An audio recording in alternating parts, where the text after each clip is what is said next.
Greetings, beloved brothers and sisters. If you begin with the premise that you are separate from Source, that you are alone on this planet,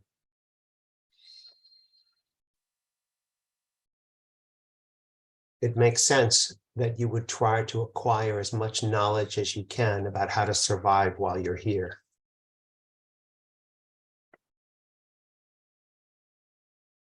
It's a pretty dismal life plan that no matter what you do and no matter how wise you become, you still end up dying.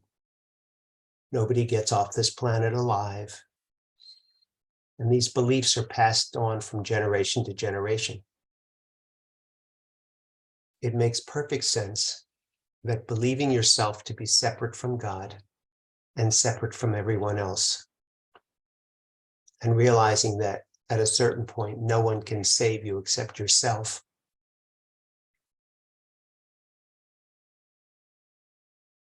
you would begin a path to acquire wisdom and acquire knowledge. All of this is born of fear, however.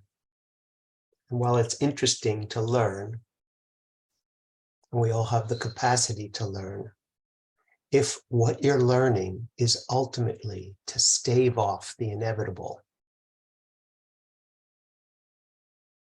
to keep you from pain, from minimizing your mistakes, all the wisdom that you acquire is fraught with pain. Because it's based on a kind of survival. What if that's totally unnecessary? The greatest freedom that you can give yourself is to let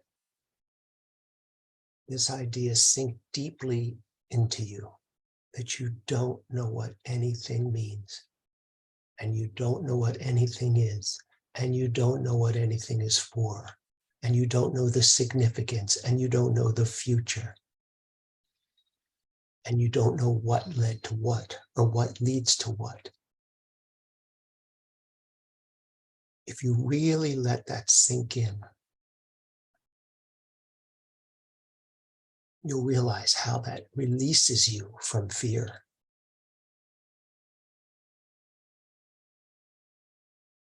Sometimes the biggest fear we have is being seen as a fool, and that's why we want to be wise in all situations.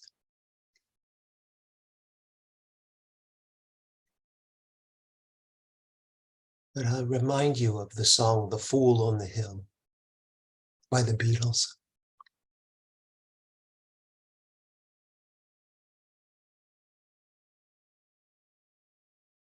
There's a man who just watches the sun coming up and going down,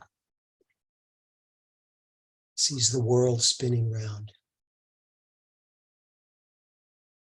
and he's not attached to what other people think of him or whether they like him.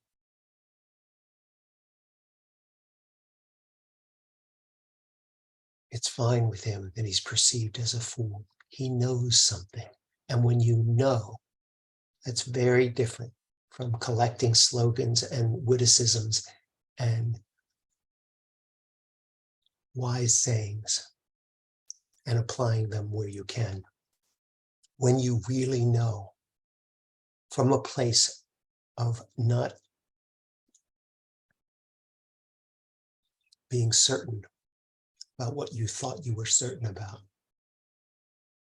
you can open yourself up to true wisdom and true knowledge coming from one who loves you, coming from your highest self.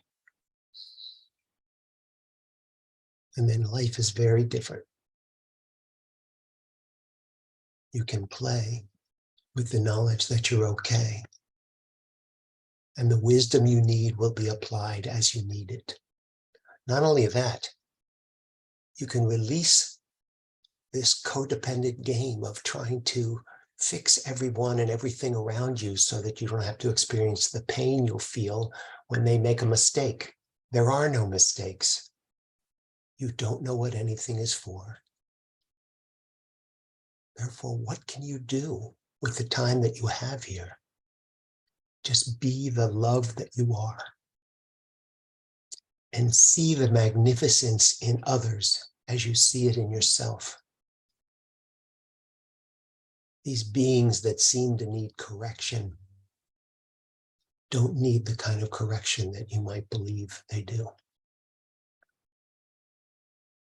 They are fully in charge, and they are well on their way, as are you,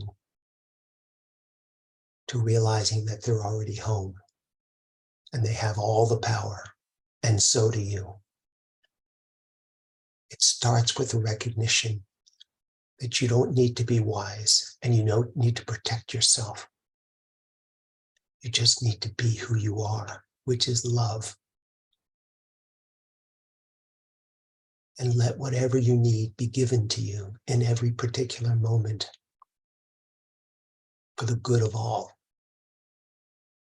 for the good of yourself, for the sake of love.